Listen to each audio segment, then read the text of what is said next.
Judge mocks a nerd teen, not knowing he's a genius with 200 IQ. The fluorescent lights of courtroom 7 buzzed overhead as 17-year-old Ethan Cole stood before Judge Walter Grayson. His white dress shirt, borrowed from his father, hung slightly loose on his lean frame. The collar felt too tight, but Ethan resisted the urge to adjust it. Instead, he maintained his composure, meeting the judge's steely gaze with quiet determination. "Another tech-savvy delinquent who thinks he's above the law," Judge Grayson drawled, his voice dripping with condescension as he peered down at Ethan over his wire-rimmed glasses. The judge's reputation for being merciless with young offenders preceded him, and today, he seemed particularly eager to live up to it. The courtroom was unusually packed for a juvenile hearing. Teachers, administrators, and even some of Ethan's classmates from Roosevelt High had crowded into the wooden benches, whispering among themselves. Most of them had already convicted him in their minds, the weird, quiet kid who spent lunches in the computer lab instead of the cafeteria. "Your Honor," the prosecutor, Ms. Martinez, began, her high heels clicking against the marble floor as she approached the bench. "Mr. Cole deliberately hacked into Roosevelt High's secure database, compromising sensitive information and attempting to alter academic records. This is a serious cybercrime that demands serious consequences." Ethan's hands tightened into fists at his sides, but his face remained impassive. He could feel his mother's worried gaze from the first row, where she sat clutching her worn leather purse like a lifeline. His father hadn't bothered to show up, no surprise there. Judge Grayson leafed through the case file, his lips curling into a smirk. "Says here you're some kind of honor student, Mr. Cole. Tell me, what possessed a supposedly bright young man to commit such a foolish crime? Trying to change your B+ to an A?" A few chuckles rippled through the courtroom. Principal Davidson, sitting in the front row next to the school's IT administrator, nodded approvingly at the judge's mockery. "Your Honor," Ethan spoke for the first time, his voice steady despite his racing heart. "I wasn't changing grades. I was tracking irregularities in the school's financial records that—" "Spare me the creative excuses," Judge Grayson cut him off, waving his hand dismissively. "I've been dealing with young troublemakers like you for 30 years. You all think you're so clever with your computers and your coding, but let me tell you something." He leaned forward, his wooden chair creaking under his substantial frame. "Your little stunt isn't just going to cost you your perfect GPA. You're looking at potential jail time." More whispers erupted from the gallery. Ethan could hear Jessica Chin, the school newspaper editor, furiously scribbling notes. Tomorrow's headline was probably already writing itself in her mind. "Honor student faces jail for hacking scandal." But there was something the judge, the prosecutor, and all the spectators had missed: the slight upturn at the corner of Ethan's mouth, the calculated gleam in his eyes. While they saw a scared teenager in over his head, Ethan was already several moves ahead in a game they didn't even know they were playing. Furthermore, Judge Grayson continued, clearly enjoying his moment of authority, "This court will not tolerate such blatant disregard for—" "I'd like to represent myself," Ethan interrupted, his clear voice cutting through the judge's tirade like a knife. The courtroom fell silent. Judge Grayson blinked, caught off guard for the first time since the hearing began. Even Ms. Martinez turned to stare at the teenage defendant, her perfectly manicured eyebrows rising in surprise. "You want to represent yourself?" Judge Grayson repeated, as if Ethan had just suggested they should all break into dance. "Boy, this isn't some computer game you can hack. This is a court of law." "I'm aware of that, Your Honor," Ethan replied calmly. "And under the Sixth Amendment of the United States Constitution, I have the right to act as my own counsel. I'm also prepared to sign a waiver acknowledging the risks of self-representation, as required by Faretta v. California, 1975. The judge's face reddened slightly, thrown by Ethan's precise legal knowledge. In the gallery, Principal Davidson shifted uncomfortably in his seat, exchanging worried glances with the IT administrator. "Very well," Judge Grayson finally growled, his earlier amusement curdling into irritation. "But don't expect any special treatment because of your age. If you want to dig your own grave, I'll gladly hand you the shovel." As the judge set a date for the trial, Ethan remained perfectly still, his posture relaxed despite the weight of the accusations against him. While everyone else saw a naive teenager making a catastrophic mistake, he was already visualizing the dominoes he'd carefully arranged over the past 6 months. Dominoes that were about to start falling, one by one. His mother touched his arm as he returned to his seat. "Honey, are you sure about this?" she whispered, her voice trembling with concern. Ethan gave her a reassuring smile, but his eyes remained fixed on Judge Grayson's bench. "Trust me, Mom," he said quietly. "Everything's going exactly as planned." The judge's gavel crashed down, echoing through the courtroom like a thunderclap. But for Ethan, it didn't sound like doom, it sounded like opportunity. While they were all busy underestimating the nerd teen, with his computers and coding, none of them had bothered to ask a crucial question. Why would someone smart enough to hack the school's secure database be careless enough to get caught? As the courtroom began to empty, Ethan gathered his notes with steady hands. Let them mock him. Let them underestimate him. Soon enough, they'd realize that his 200 IQ wasn't just a number. It was a weapon they never saw coming. 2 weeks later, the atmosphere in courtroom 7 was electric with anticipation. Students had skipped classes to witness what many expected to be the spectacular self-destruction of Ethan Cole, the wannabe lawyer, as Judge Grayson had taken to calling him behind closed doors. "Proceed with your opening statement, Mr. Cole," Judge Grayson commanded, settling into his chair with the satisfied air of someone about to watch a train wreck in slow motion. Ethan rose from the defense table, his laptop closed beside him. Unlike the previous hearing, today he wore a perfectly tailored charcoal suit that made him look older than his 17 years. Without notes or papers, he stepped into the center of the courtroom. "Your Honor, distinguished members of the court," he began, his voice resonating with unexpected authority. "Today we're here because of a simple question: what's the difference between a crime and an act of civil duty?" The prosecutor, Ms. Martinez, straightened in her chair, her expression shifting from smug to wary. This wasn't the nervous stammering she'd expected. "The prosecution claims I committed a cybercrime by accessing Roosevelt High's network. But what they conveniently omit is the landmark case of Thompson v. State of Michigan, 2019, which established that digital whistleblowing in cases of suspected financial misconduct is protected under both state and federal law." Judge Grayson's smirk faltered. He hadn't expected case citations, let alone recent ones that actually applied to the situation. "Furthermore," Ethan continued, pacing with the confidence of a seasoned attorney, "under the Computer Fraud and Abuse Act, Section 1030A(3), the mere act of accessing a computer system isn't criminal if there's reasonable suspicion of institutional wrongdoing. See United States v. Nozzle, 2016. Ms. Martinez frantically flipped through her papers, clearly unprepared for this level of legal expertise. In the gallery, Principal Davidson's face had gone pale. "Objection, Your Honor!" Ms. Martinez finally managed. "The defendant is merely reciting memorized cases without establishing their relevance." "Oh, I'll establish relevance," Ethan replied before the judge could rule. He clicked a remote, and the courtroom's display screen flickered to life. "This is a digital forensics report from the school's network, authenticated by blockchain timestamps. Notice the access patterns highlighted in red? These show systematic deletion of financial records every month, precisely 3 days before mandatory audit periods." Judge Grayson leaned forward, his earlier condescension replaced by grudging interest. "Mr. Cole, where exactly did you acquire this level of legal knowledge?"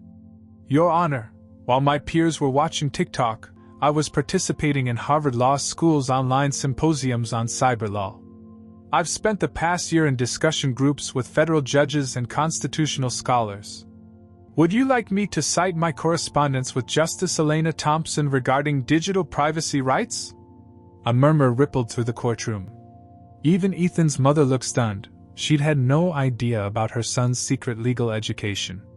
That's inadmissible," Ms. Martinez sputtered. "He's not a certified legal professional." "Actually," Ethan countered, pulling up another document on the screen. Under the Youth Legal Advocacy Act of 2022, individuals under 18 can present expert testimony in cases involving technological evidence, regardless of formal certification. I believe you wrote an opinion supporting this law last year, Your Honor? Judge Grayson's face reddened. He had indeed authored that opinion, never imagining it would be used against him by a teenage defendant. As Ethan methodically dismantled the prosecution's case, the atmosphere in the courtroom transformed. The spectators who'd come for entertainment found themselves witnessing a legal masterclass. Jessica Chin, the school newspaper editor, had stopped taking notes, her pen frozen above her notebook as she watched in awe. But perhaps most tellingly, Ethan continued, his voice taking on a harder edge, is the prosecution's deliberate misapplication of the computer trespass statute. They're charging me under Section 815.06, which requires proof of malicious intent. Yet they've provided no evidence of such intent because none exists. What does exist, however, is this. He pulled up a series of spreadsheets, each meticulously annotated. These documents show a pattern of financial discrepancies that coincide perfectly with the school board's private meetings. Meetings, I might add, that were never properly recorded in public records as required by law. Ms. Martinez jumped to her feet. Your Honor, this is beyond the scope of the charges. On the contrary, Ethan replied smoothly. It goes to the heart of my defense. One cannot be charged with criminal trespass when the intent was to expose criminal activity. See Whistleblower Protection Act, Section 2302b8. The legal citations flowed effortlessly, each one striking like a precision missile at the prosecution's case. Judge Grayson found himself nodding unconsciously at several points, his judicial instincts overtaking his personal prejudice. In conclusion, Ethan said, turning to face the gallery, this isn't a case about a student hacking a school network. It's about the lengths to which certain individuals will go to hide their financial misconduct. And if this court truly stands for justice, it must ask itself, who is really on trial here? The student who exposed wrongdoing, or the system that tried to silence him? As Ethan returned to his seat, the courtroom sat in stunned silence. Judge Grayson's earlier mockery had evaporated, replaced by a look of disturbed respect. Ms. Martinez was frantically conferring with her team, realizing their carefully constructed case was unraveling. But Ethan's expression hadn't changed. That same hint of confidence still played at the corners of his mouth. Because this masterful defense wasn't just about proving his innocence. It was the foundation for something much bigger, a legal trap that was slowly, inexorably closing around people who thought themselves untouchable. And he was just getting started. As the trial entered its third day, the atmosphere in courtroom 7 had transformed from a legal proceeding into something resembling a high-stakes thriller. The gallery was now packed with not just students and teachers, but also local reporters and oddly attentive men in dark suits who sat quietly in the back rows. Your Honor, Ethan announced, standing with a thick manila folder in his hands, I'd like to present Exhibit C. Judge Grayson, who had grown noticeably less antagonistic since Ethan's opening defense, nodded curtly. Proceed, Mr. Cole. These documents, Ethan began, distributing copies to the prosecution and the judge, are the complete financial records of Roosevelt High School for the past 18 months. But unlike the sanitized versions presented in public audits, these are the original, unaltered files. Principal Davidson suddenly sat up straighter, his hand instinctively reaching for his collar. Beside him, School Board President Margaret Wells whispered something urgently to her attorney. As you can see on page 47, Ethan continued, his voice steady as he clicked through slides on the courtroom display. There's a recurring discrepancy in the facility's maintenance budget. Every month, exactly $100,000 is allocated for emergency repairs to various school buildings. Ms. Martinez interjected. Your Honor, these allegations are completely unrelated to the charges.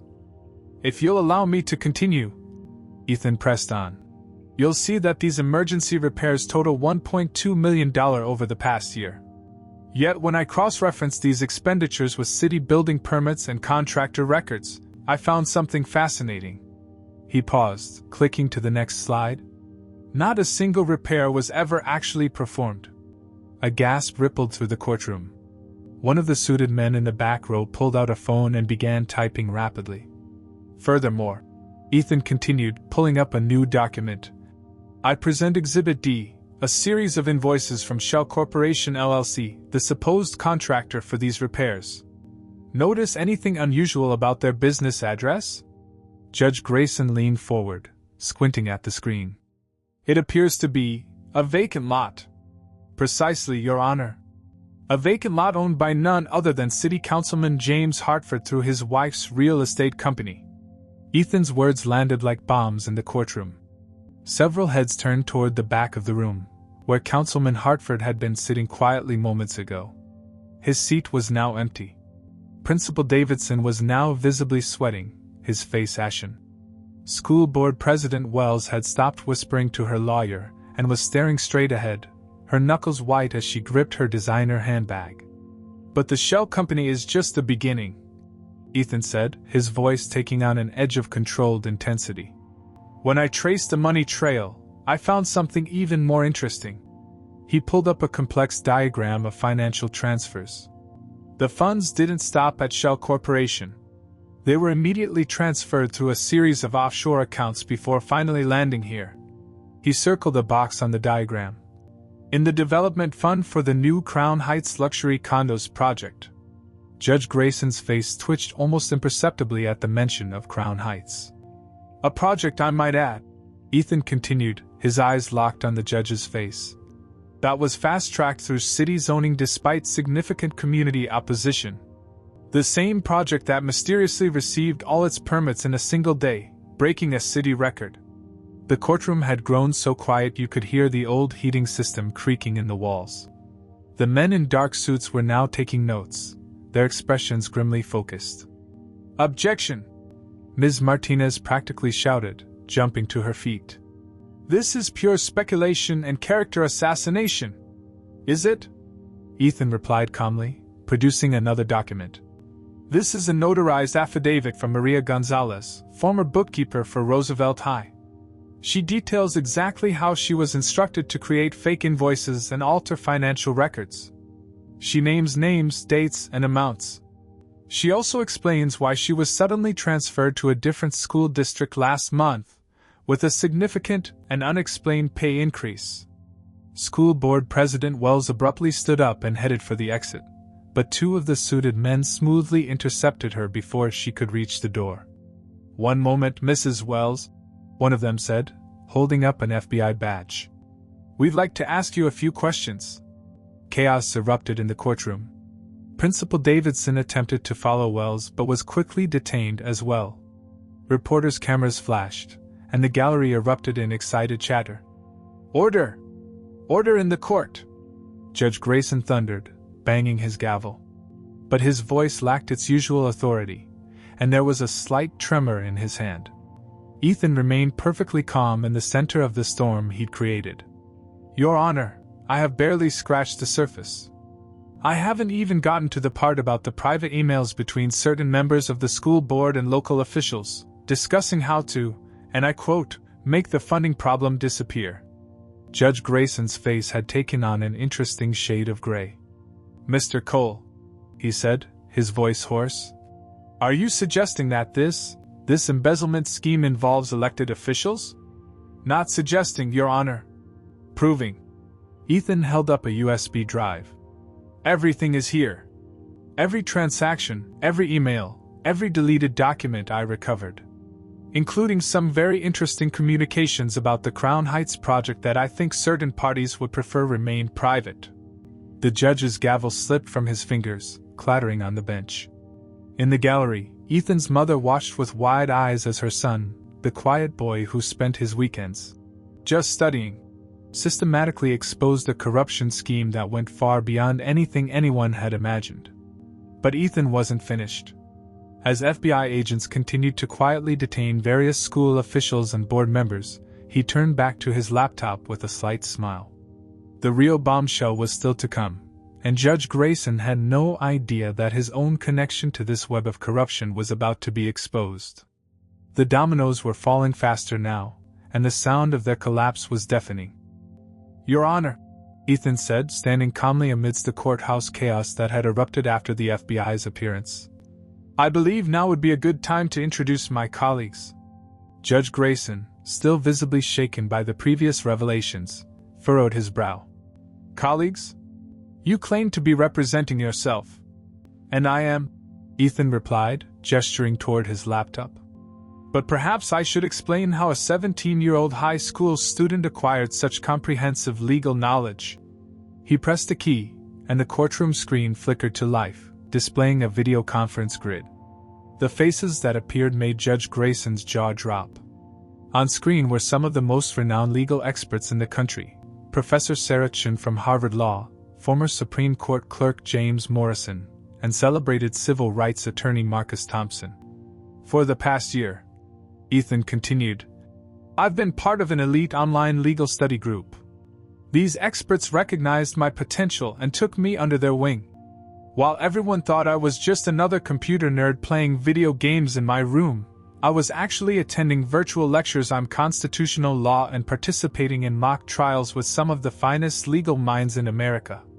Professor Chen spoke from the screen. "Your Honor, Mr. Cole has been one of our most exceptional students. His analysis of digital privacy laws and financial fraud cases has been nothing short of revolutionary." Ms. Martinez jumped to her feet. "This is highly irregular. We can't have outside parties." "Actually," Ethan interrupted, pulling up a legal statute. "Under remote testimony guidelines established during the pandemic, expert witnesses can provide context via video conference, particularly in cases involving cybercrime and digital evidence. I believe the state Supreme Court upheld this provision just last month." Judge Grayson rubbed his temples. Every time he thought he had Ethan cornered, the boy produced another legal precedent that proved him wrong. "Furthermore," Ethan continued, "my mentors helped me understand something crucial about this case." He pulled up a series of sealed court documents. "These records show a pattern of similar financial fraud cases being mysteriously dismissed in this jurisdiction over the past 5 years." The judge's face darkened. "Those are sealed records. How did you obtain them legally?" Ethan finished. "Through a FOIA request filed under my mentor's supervision. You see, when documents are sealed to protect ongoing investigations, there's a little-known clause that allows for their release if evidence of judicial misconduct is presented to the State Ethics Board." He paused meaningfully. "Which I did last month." The courtroom erupted in murmurs. Even the FBI agents had stopped their arrests to watch the exchange. "Mr. Cole," Judge Grayson's voice carried a dangerous edge, "you are treading on very thin ice." "Am I?" Ethan replied, his confidence unwavering. "Or am I exposing a pattern of corruption that goes far beyond a simple school embezzlement scheme?" He clicked to another document. "This is a sealed order from March 15th, dismissing charges against Crown Heights Development LLC for tax fraud. The dismissal was granted by..." He paused for effect. Your Honor." Judge Grayson's face went from red to purple. "That case was dismissed for lack of evidence." "Interesting choice of words," Ethan said, pulling up another document. "Because according to this internal memo, there was plenty of evidence. Evidence that mysteriously vanished from the court records the day after you had a private meeting with the developers." Marcus Thompson's voice came through the video conference. "Your Honor, as someone who's argued before the Supreme Court 17 times, I can assure you that Mr. Cole's research is impeccable. Every document has been authenticated." The judge's hands were trembling as he gripped his gavel. This is all circumstantial. You have no proof of any wrongdoing on my part." Ethan's expression remained neutral, but his eyes gleamed. "Actually, Your Honor, that brings us to the most interesting part." He reached into his briefcase and withdrew a sealed envelope. "This document was delivered to my mentors last week by a whistleblower inside the Crown Heights development team." As he held up the envelope, Judge Grayson's face went ashen. For the first time, real fear flickered in his eyes. "Before I open this," Ethan said quietly, I want to remind the court that attempting to dismiss evidence of judicial misconduct is itself a federal offense under Title 18, Section 1505 of the U.S. Code. Professor Chen nodded approvingly from the screen. Excellent citation, Mr. Cole. The tension in the courtroom was unbearable. Reporters' pens scratched frantically across notepads. The FBI agents had moved closer to the judge's bench. Your Honor, Ethan said, his voice carrying a note of finality. Would you like to recuse yourself from this case before I reveal what's in this envelope? Or shall we continue this very public exploration of sealed court documents? Judge Grayson's hand shook as he reached for his water glass. The proud, mocking authority figure who had dismissed Ethan as a troublemaking teen was gone, replaced by a man who realized he was watching his career crumble in real time. But before he could respond, the courtroom doors burst open. A team of state investigators strode in, led by a stern-faced woman in a charcoal suit. Judge Walter Grayson, she announced, holding up her credentials. The State Judicial Ethics Board would like to ask you some questions about your recent case dismissals. Ethan closed his laptop with a quiet click. His online mentors had played their part perfectly, coordinating with authorities behind the scenes while he maintained his role as the seemingly solo teenage defender. As the investigators approached the bench, Ethan caught his mother's eye in the gallery. She was crying, but this time they were tears of pride. Her son hadn't just defended himself, he had orchestrated one of the most sophisticated legal takedowns in the state's history. And he wasn't done yet. The envelope in his hands contained something even more damning, something that would connect Judge Grayson directly to the corrupt real estate scheme. The judge's own son was about to take center stage in this unfolding drama, and no amount of legal maneuvering could stop what was coming. Before the State Ethics Board begins their questioning, Ethan announced, still holding the sealed envelope. There's one more piece of evidence that needs to be entered into the record. He turned to face the gallery, where the remaining spectators sat in rapt attention. It concerns an individual who has yet to be mentioned in these proceedings, Mr. Bradley Grayson. Judge Grayson's water glass slipped from his fingers, shattering on the floor. The name of his son seemed to physically strike him like a blow. Objection! Ms. Martinez called out weakly, but her heart wasn't in it anymore. She knew she was witnessing history, not prosecuting a case. In this envelope, Ethan continued, carefully breaking the seal, is a series of emails between Bradley Grayson, Chief Development Officer of Crown Heights LLC, and various members of the Roosevelt High School Board. The timestamps on these emails coincide perfectly with the disappearance of the school's $1.2 million. He withdrew several pages and began reading. From Bradley Grayson, dated March 3rd, Dad's position gives us complete coverage. Once the school board approves the land transfer, we'll handle the rezoning through his court. Nobody will look twice at a routine property dispute. The state investigator stepped forward. Mr. Cole, we'll need to see those documents. Of course, Ethan replied, handing over copies. You'll find them particularly interesting when cross-referenced with these bank statements. He projected a new series of documents onto the screen. Notice the offshore account receiving funds from Shell Corporation LLC? The beneficiary is listed as BG Holdings, a company registered in the Cayman Islands by none other than Bradley Grayson. Judge Grayson gripped his bench so hard his knuckles turned white. My son!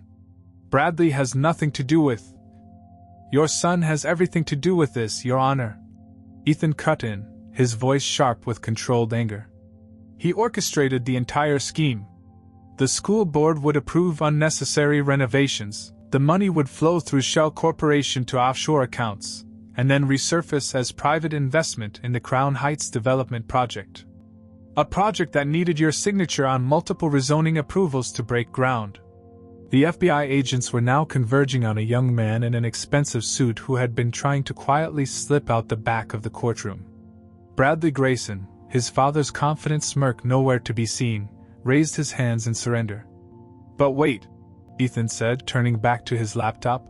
There's more. The Crown Heights project wasn't just about luxury condos. The real prize was the land underneath Roosevelt High itself. He pulled up a map of the proposed development. According to these plans, once the school was bankrupted by the missing funds, it would be forced to sell its property.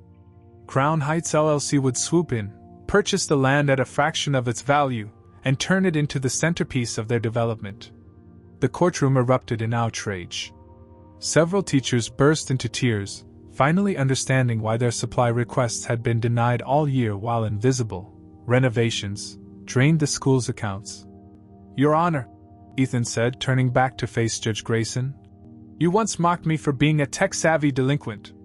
But while you were dismissing me as just another arrogant teenager, I was building a case that would expose not just financial fraud, but a conspiracy to destroy an entire school for profit.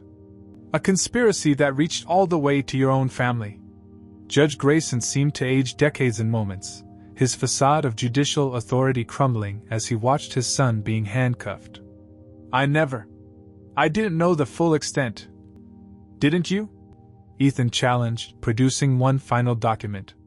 "This is a recording of a phone call between you and Bradley from last month. Would you like me to play it for the court, or shall I just submit it directly to the ethics board?" The judge slumped in his chair, defeated. The stern-faced state investigator stepped forward again. "Judge Grayson, please step down from the bench. You are being placed on administrative leave pending a full investigation." As two FBI agents escorted Judge Grayson down from his position of authority, Ethan's mother broke into quiet sobs in the gallery. Her son, who had been labeled a criminal, had just exposed one of the largest corruption schemes in the city's history. The reporters were already rushing for the doors, phones pressed to their ears as they called in the story. Local news vans could be seen pulling up outside the courthouse through the tall windows. Principal Davidson, still in handcuffs, stared at Ethan with a mixture of fear and disbelief. How did you figure it all out?" Ethan packed up his laptop calmly, a slight smile playing at his lips. "Simple pattern recognition. Every coding problem has a logic to it, including human behavior. You just have to know where to look for the bugs in the system." The state investigator approached Ethan, extending her hand. "Mr. Cole, the state attorney general would like to speak with you. Your work on this case, it's unprecedented." As the courtroom slowly emptied, filled now with the buzz of official investigations rather than legal proceedings, Ethan finally allowed himself to feel the weight of what he'd accomplished. He'd entered this room as a defendant, accused of being a criminal hacker. He was leaving as the person who had exposed a vast network of corruption, brought down a crooked judge, and saved his school from destruction. But most importantly, he'd proven that intelligence, when paired with justice, was more powerful than any authority figure's contempt. Judge Grayson had mocked him for being a nerd, never realizing that this same nerd would dismantle his entire corrupt empire with nothing more than a laptop and an unfailing dedication to the truth. As Bradley Grayson was led past him in handcuffs, Ethan couldn't help but think that sometimes justice wore a hoodie and carried a computer bag instead of a black robe and gavel. 2 weeks after the explosive trial, Ethan Cole stood on the courthouse steps, squinting in the bright morning sun. The scene couldn't have been more different from his first appearance here as a defendant. Today, reporters crowded around him, microphones thrust forward, cameras flashing. "All charges against Ethan Cole have been dropped," District Attorney Sarah Reynolds announced to the assembled press. Furthermore, Mr. Cole's actions have led to the indictment of 12 individuals involved in the Roosevelt High embezzlement scheme, including former Judge Walter Grayson and his son Bradley Grayson.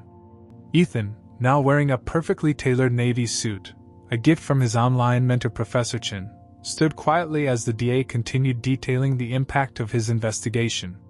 His mother beamed beside him, finally able to hold her head high in public again. "The New York Times is calling you the teen legal genius," a reporter shouted. "What's next for you?" Before Ethan could answer, a distinguished-looking man stepped forward. "I can answer that," said Dean Michael Harrison of Harvard Law School. "We're offering Mr. Cole a full scholarship, with early admission and a specially designed program to accommodate his unique talents." But he wasn't the only one. Dean Harrison was quickly joined by representatives from Yale, Stanford, and Columbia, each trying to outdo the others with their offers. The bidding war for Ethan's future had begun even before he'd officially graduated high school. "Mr. Cole," called out another reporter, "is it true that the FBI's cybercrime division has already offered you a consulting position?" Ethan finally spoke, his voice carrying the same quiet confidence that had unnerved Judge Grayson. "I've received several offers, but right now, my focus is on making sure Roosevelt High recovers from this ordeal." He gestured to a group of suited individuals standing nearby, representatives from the city's top law firms. They had formed a pro bono coalition to help the school recover its stolen funds and rebuild its programs. "The $1.2 million has been located and is being returned to the school," Ethan explained. "Plus, the seized assets from the Crown Heights project will be used to establish a new STEM program and legal education initiative at Roosevelt High." Jessica Chin, the school newspaper editor who had covered the entire saga, pushed forward. "What about Judge Grayson? Any comment on his resignation?" Ethan's expression remained neutral, but his eyes flickered with satisfaction. "I think the judge learned an important lesson about underestimating people based on their age or appearance. His final gavel strike wasn't to dismiss my case, it was to accept a plea deal of his own." The crowd parted as a familiar figure approached, Maria Gonzalez, the former bookkeeper whose whistleblower testimony had helped crack the case. "Thank you," she said, hugging Ethan tightly. "You gave me the courage to come forward." As if on cue, a sleek black car pulled up to the courthouse steps. A well-dressed woman emerged, holding a business card. "Mr. Cole? I'm Alexander Wright, senior partner at Wright & Associates. We'd like to discuss establishing a youth advocacy division with you as our lead consultant."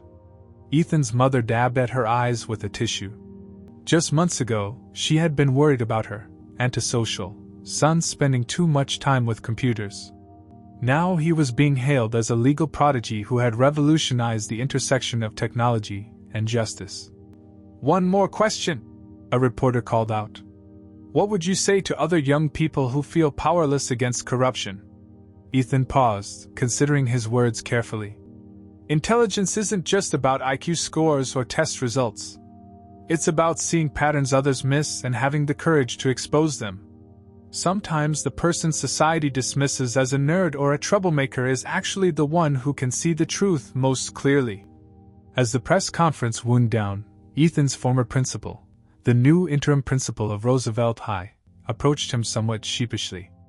The new school board, would like to present you with a special recognition at graduation." Ethan smiled. "I'd be honored. But more importantly, I hope the board will support my proposal for a student-led oversight committee for school finances. Transparency is the best prevention against corruption." The day ended with one final surprise. As the crowd dispersed, a small group of younger students from Roosevelt High approached Ethan. They were members of the computer club he had founded, each of them wearing t-shirts with "Justice Hackers" printed across the front. "We want to be like you," one of them said earnestly. "Will you teach us?" Looking at their eager faces, Ethan saw himself as he had been, underestimated, dismissed, but filled with potential. "First lesson," he said with a grin. "The law is just another code to crack. You just need to learn the syntax." As the sun set behind the courthouse where his journey had begun, Ethan Cole, the teenager who had brought down a corrupt judge and exposed a $1 million fraud, finally allowed himself to relax. His laptop bag still hung over his shoulder, but it no longer carried evidence of crimes. Instead, it held acceptance letters, job offers, and the draft of a book deal. The arrogant nerd with no future had not only secured his own future but had paved the way for others to follow. He had transformed from a defendant into a defender, from an accused hacker into a celebrated legal innovator. And somewhere in the city jail, former Judge Walter Grayson sat in his cell, finally understanding the truth that had been in front of him all along. Sometimes justice wears glasses, carries a laptop, and has an IQ of 200. The system that had tried to crush Ethan had instead been reformed by him, proving that intelligence, when paired with integrity, could shake the very foundations of corruption. His story would be taught in law schools, discussed in tech forums, and remembered as the moment when a teenage troublemaker had outsmarted them all. As Ethan walked down the courthouse steps one final time, he smiled at the irony.